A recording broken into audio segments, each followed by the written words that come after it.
Hi, everybody. Thanks for joining us for another edition of Hold My Drink, where we navigate the news and politics with a chaser of civility. I'm your host, Jen, inviting you to grab your favorite beverage, sit back, and imagine with us how to create a new American identity together. Welcome to this week's Hold My Drink and Counterweight podcast with my co-host, David Bernstein. Today we have Jon O'Brien with us. Jon is a civil rights attorney. He is one of the people who brought forth the first critical race theory lawsuit with Gabrielle Clark that our listeners know.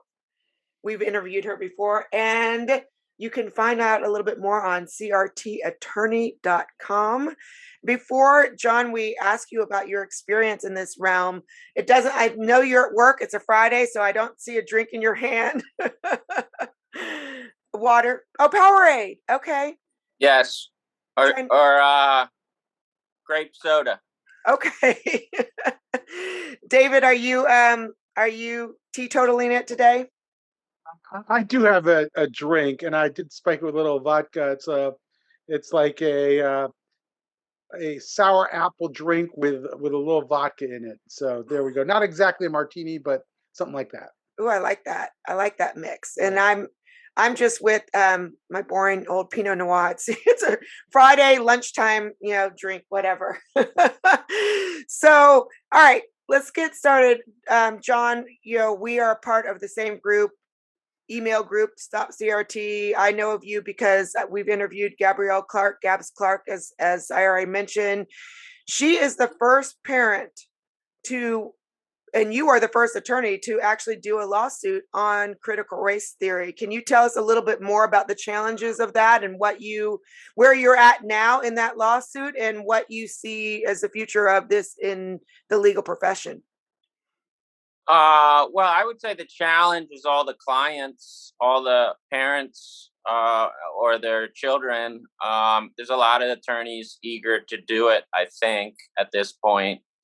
That wasn't the case when Gabrielle and her son filed in the fall of last year. That was still very much, that was still very much in the wake of Floyd and everything. People were very scared. We didn't know what was going to happen.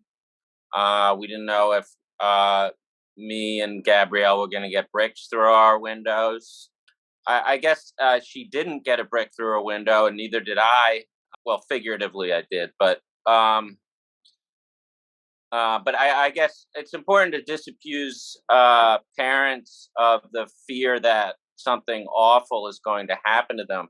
I know a number of plaintiffs at this point who have brought lawsuits, mostly on the employment side, but they weren't fired. Their family members weren't harassed, subsequent to filing. If anything, they got a little celebrity. They went on Tucker. They got a profile on Fair. I do meet a lot of parents. I go to parent CRT groups around the Northeast, give presentations on how to sue. And I noticed they're all scared that if they did sue, something awful would happen to them. That just hasn't been the case. But back to your original, interrupt me at any time, by the way. Back to your original question, I guess the challenge initially was finding local counsel, because I was a New York City attorney, and we needed local counsel in Nevada. So that took a long time.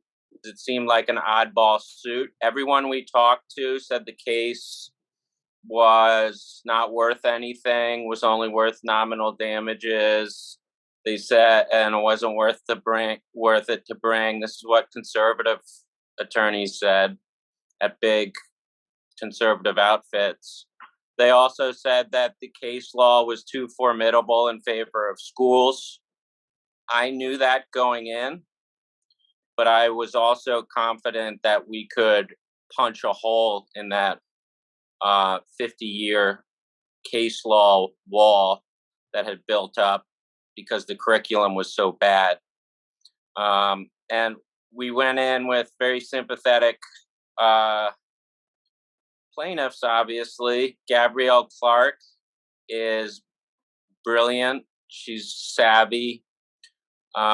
She knew to collect all the curriculum information she could before she even spoke with a lawyer. She had extensive correspondence with school officials rather than phone calls, and that correspondence on her part was excellent. And so we had a lot to work with, and we were put in touch, by the way, by Elena Fishbein, who I'm sure some of you know. She's we know her. Very Yes. canny, shrewd Israeli American, and definitely a hero in this movement. So, but yeah, we didn't know what we were going to face. I knew we were going to get a lot of press. We got a lot of Twitter press. We got a lot of Fox press initially. I knew we were going to get a lot of press because before we filed, I wrote a sort of a cease and desist letter, a litigation threat letter to the school, which I think they didn't take seriously because nobody had brought suit on this issue before. And I gave that to Andrew Sullivan, among others, and they blew it up on Twitter. I think Colin Wright, and that was before we even filed a complaint. So, so I knew the case was going to get press.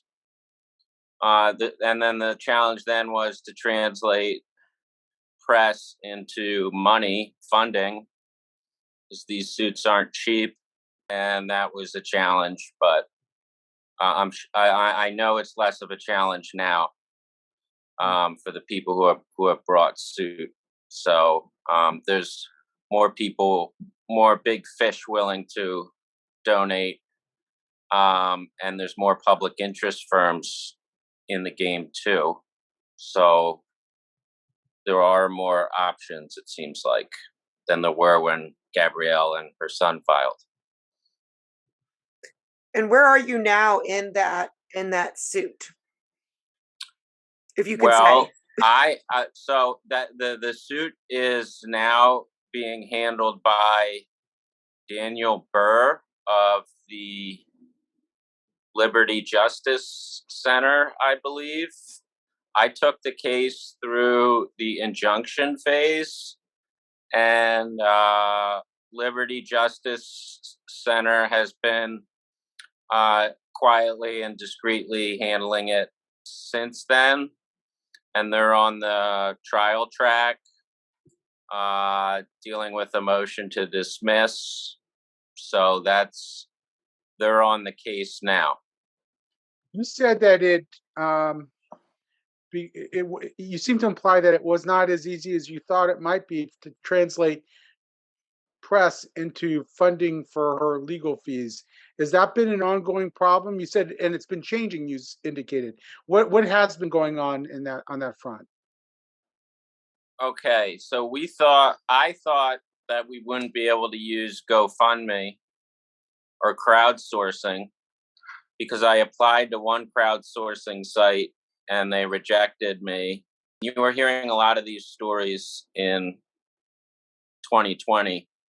And then I know that Jody Shaw, I saw she was trying to raise money on GoFundMe and they tied her GoFundMe account up. And so I was worried that crowdsourcing wouldn't be an option. So we were getting a lot of press, but it was difficult without a good crowdfunding platform to raise money. So we partnered with I partnered with a 501c3 to act as a sponsor, and that didn't really work out either. That was IOF. They weren't very able to raise money on their own despite assurances. And so we still didn't have that much money late into the game. I would say for financing a lawsuit now, big donors are less scared to help out than they were in late 2020. And they will fund both private attorneys, or they will fund public interest firms. Oh, also, I think crowdfunding has become safer. So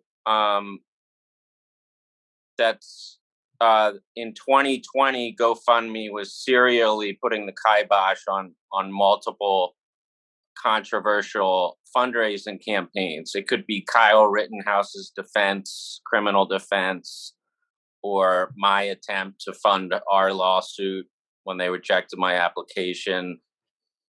One service did. I don't think that's happening anymore. So parents, particularly if they're affiliated with groups, I think should have more success crowdfunding.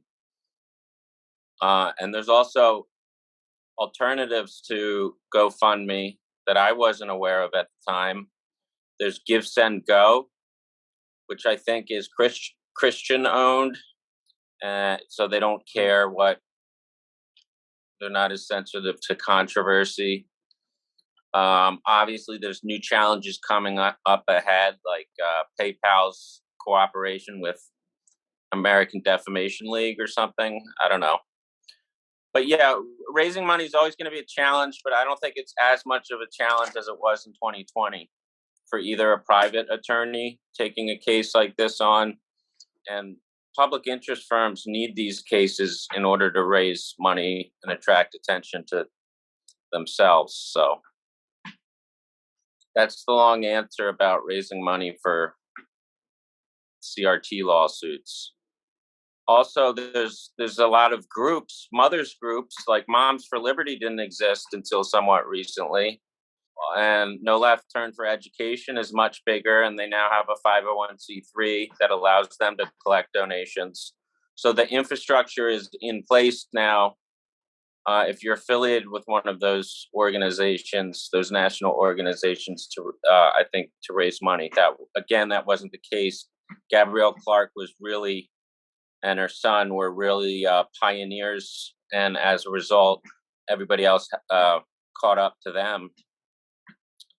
Not vice versa, but yeah, Gabrielle's been very vocal lately, and she is quite. She's a what's the word I want to use? I mean, very courageous leader in this, because she's been saying, look, she might even end up being bankrupt, when this is all said and done. But her calling to do this because of her son has been so strong that she feels that outweighs any financial concerns.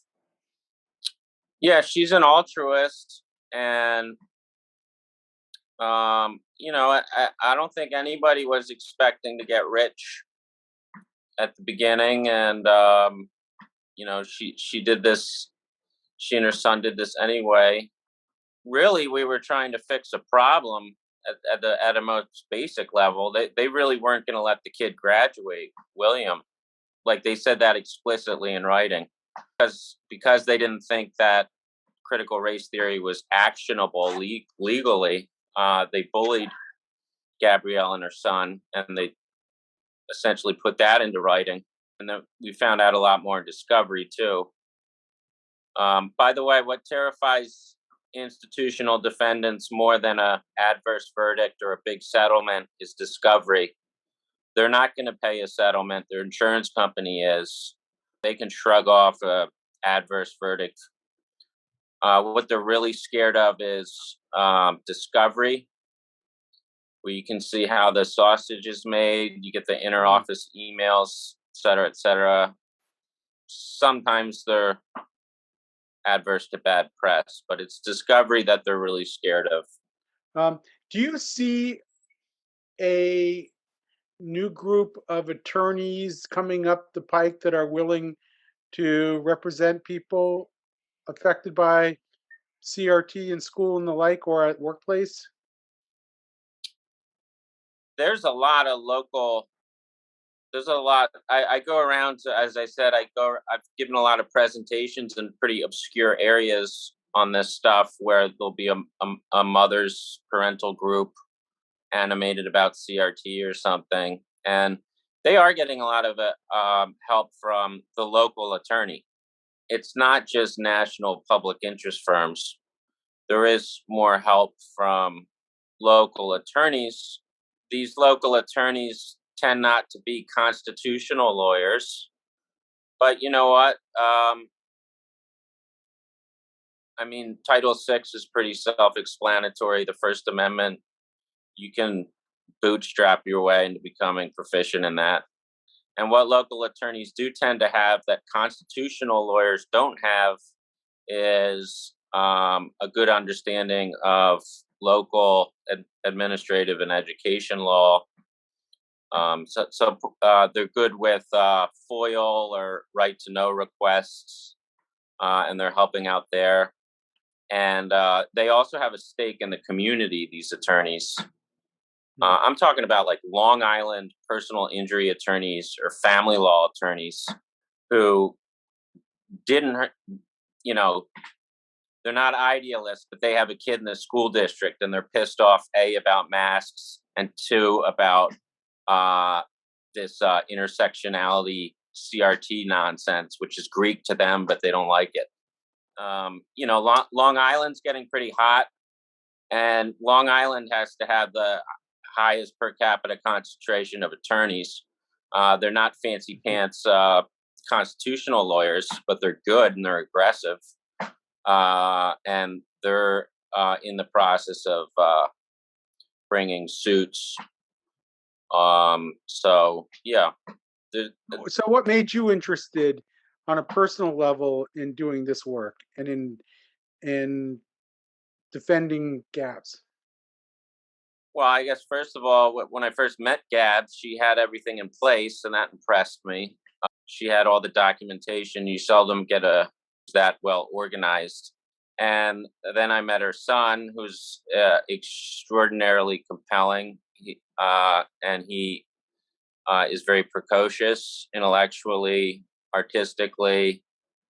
Oh, there was that. But before that, I was living in Brooklyn, and the lockdowns came crashing down on me, and then the shrill, obscene George Floyd protests that were almost daily, pretty white and hipster, and it just looked absurd and ridiculous. I saw them doing lots of obscene things to, you know, essentially middle class cops.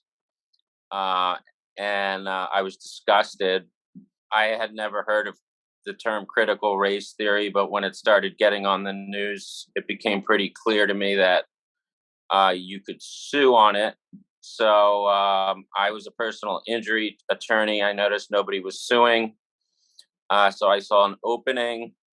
I did some research to see if anyone had ever sued on anything like that before. I found one case that was actually still pending in Santa Barbara that was sort of on point.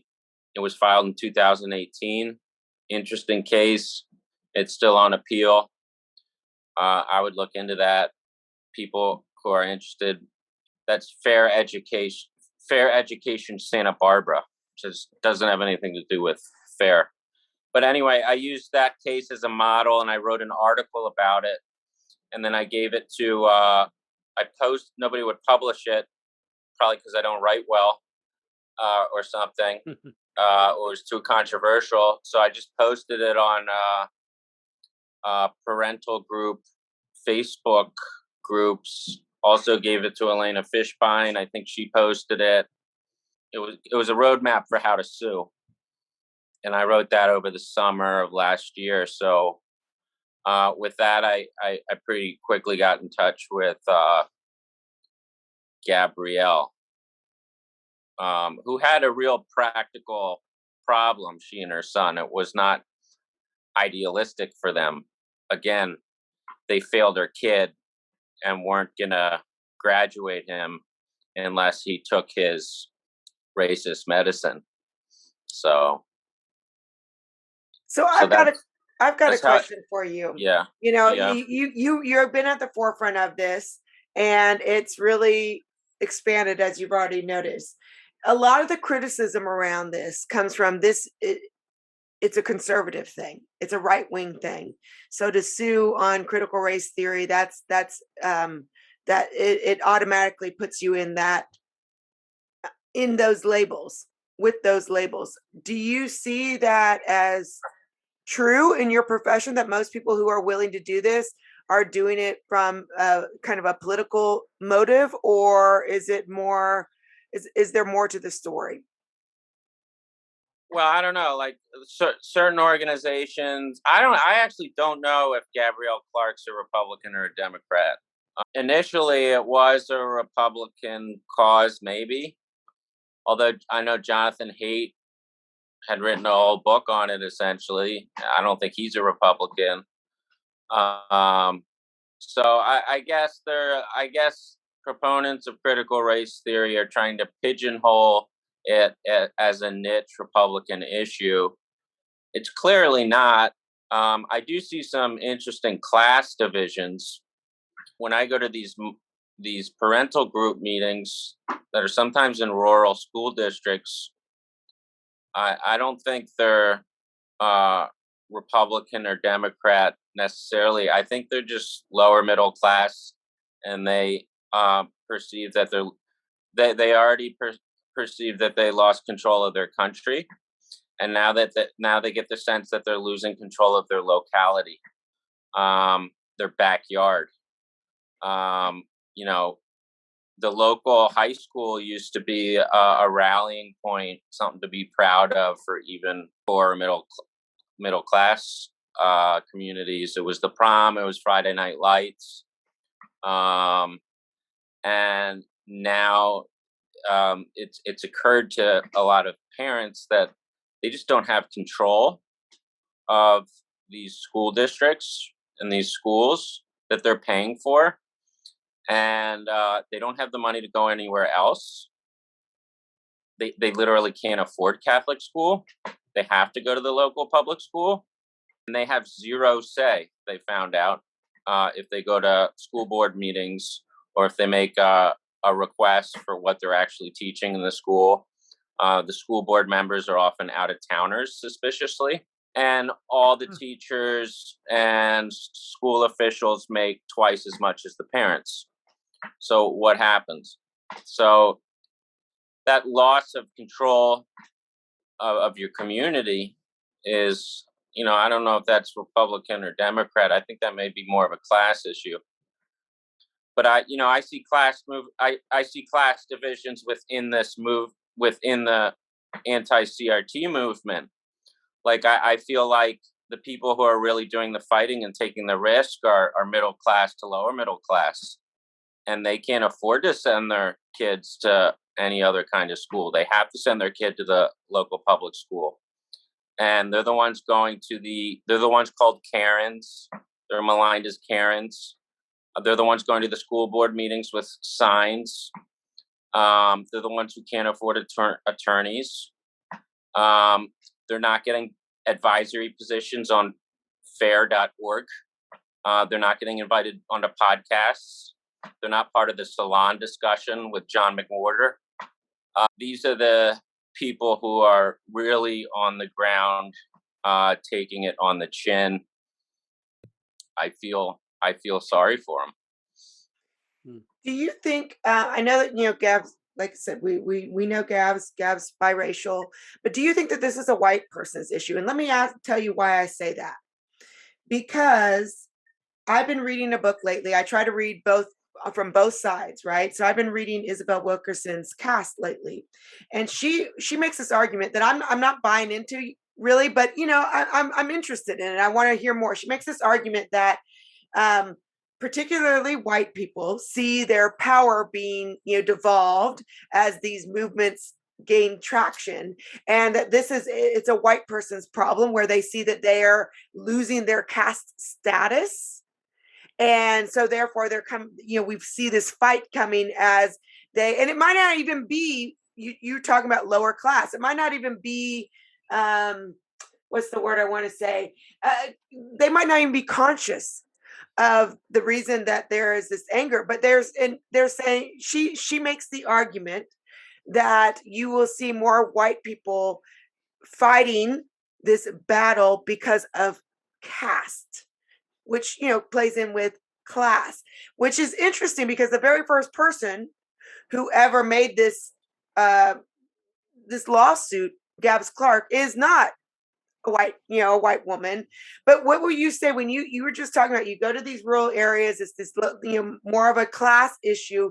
Would you say it's also a caste issue or a race issue, and what you see of the people who are speaking out against this loss of control?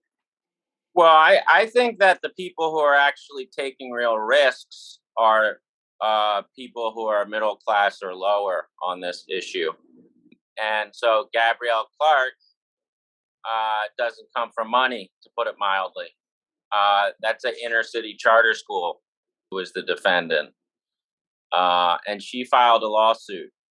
Jody Shaw was a librarian making $35K, and she filed a lawsuit. So Tanner Cross was a gym teacher, probably making $35K. He filed a lawsuit. So, actually showing up at school board meetings and filing lawsuits is something that people do without means. People do who don't come from money. Maybe that's because they're in more desperate straits. They don't have the alternative of sending their kids to a private school, But yeah, wealthy people who are animated about this issue, they do podcasts, they do documentaries, they start journals. They're not bringing lawsuits, and frankly, I think they should be making appearances. Some of the celebrities, anti-woke celebrities, I think they should be making weekly appearances at school board meetings and, doing a little more than the podcast circuit. I mean, there's practical action, and then there's letting this issue devolve into some salon discussion topic. People have book deals now. Good for you. The people who are doing the fighting, taking the professional hazard of showing up at school board meetings with signs or bringing lawsuits, the people getting called Karens, people getting defamed on Facebook, people who can't send their kids anywhere else than the local school that's been taken over, the people who can't afford attorneys. They're the ones who are really doing the practical action, and they need more support. And they need more support from the fancy people, the anti-woke people who have book deals. There needs to be more I don't want to use the word intersection. It's not a good word for us, but I do think there needs to be more cooperation between middle class and lower middle class people who are fighting this, and then the fancy folk who are board advisors at FAIR. So one last question for you, unless David, do you have another question? No, it's okay. Go ahead. My last question, let me say, given that what you just said, that a lot of these people aren't the fancy folk, they probably don't even know, a lawyer or who to reach out to. I know how Gabs did it. I know that she went through, Elena Fishbein helped her, you came on board. What you said that you wrote a piece on like kind of practical advice. What steps would you give someone who doesn't have the connections on how to, and I already heard a lot of this in what you said. I mean, take notes, write it down in correspondence. I mean, you mentioned how Gabs was so organized that it almost made it not easy, but easier. What would you say to someone who is facing this right now and they don't know where to turn? What were the steps that they should take? Well, I just started a website with David Pifterak, who's on the West Coast, who filed the first employment CRT case. That's crtattorney.com. And most parents right now are animated about masks and vaccines. The other big issue is right to know or FOIA requests. I think we have a FOIA sample at CRT.com. You can go to there's a lot of other resources. Elena Fishbein's No Left Turn for Education has resources on their website. Parents Defending Ed. Also, that's what's helpful. I would read some of the lawsuits that have been filed. Like, I think Kimmy Herman filed 2 on behalf of teachers. There's links to those complaints. They're not complicated, and they often have pictures. And you don't need to be an attorney to see what's wrong about that, or sort of trace the legal claims. And my complaint for Gabs Clark is on crtattorney.com. You can also go to schoolhouserights.com. I also started that. That was my first website on the issue and my first vehicle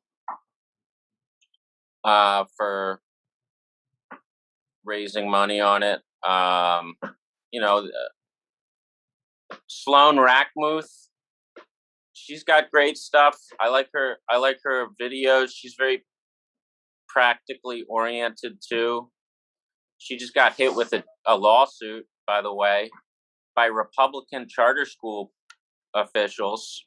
She found out in North Carolina, it seems, that a lot of the people pushing CRT and profiting off CRT curriculum are actually the Republican establishment.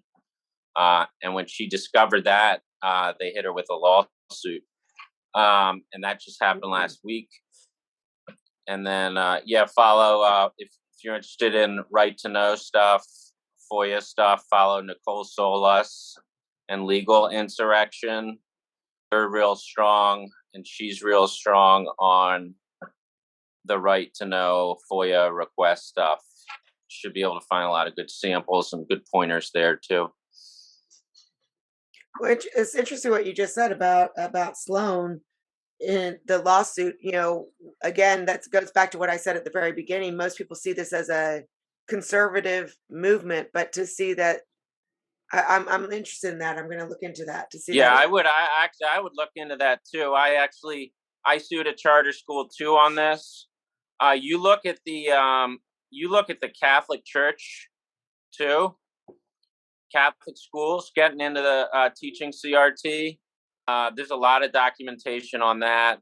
Elena Fishbein just did a presentation on that, actually, and charter schools doing it too. But if you hit a charter school, and I guess also the Catholic Church about this stuff, Republicans are going to come after you because it's Republican donors who support them. So I think Sloan might have got caught up with the charter school mafia. But yet, people need to disabuse themselves of the notion that charter schools do no wrong and are the solution to all these problems, because a lot of them are woke. And also, I don't think you should be ceding ground and giving up on public schools. A lot of people don't have that option anyway. Well, this has been very interesting. I think you gave us a really unique angle here that we can explore more. There are other attorneys that I've had the opportunity to talk to who have represented clients in this arena, but you brought a very unique take, and I appreciate that. Yeah, thank you, Jon. Thanks for having me. Thank you for listening to this episode of Hold My Drink. Like or subscribe to the show and check out the show notes for links to source material and to our website, where you can find what each of us is reading every week, different news with different views.